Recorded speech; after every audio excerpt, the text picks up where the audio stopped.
ই passport করতে গেলে MRP এবং আমাদের এনআইডি এই দুইটা হুবহু মিল থাকতে হবে।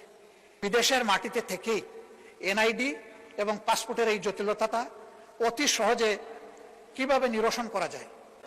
আমরা তো আগে করেছি কনভেনশনাল পাসপোর্ট,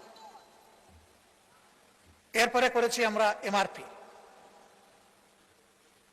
এখন ই পাসপোর্ট করতে গেলে এমআরপি এবং আমাদের এনআইডি এই দুইটা হুবহু মিল থাকতে হবে।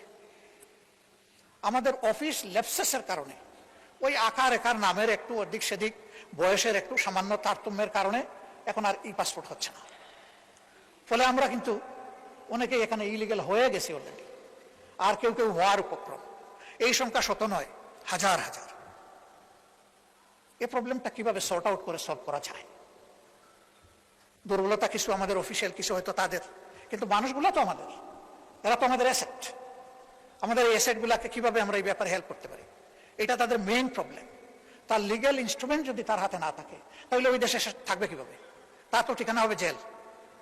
সে গেলে পরিবার আর সমাজকে সাহায্য করার জন্য, এখন ঠিকানা যদি তার জেল হয়, তাহলে তো হলো না।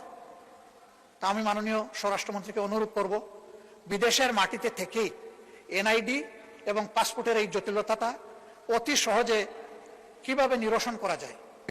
ইনশাল্লাহ আপনি পারবেন, শুধু পদক্ষেপ নেওয়ার। আমরা আপনার জন্য দোয়া করবো, আপনি যাতে পারেন।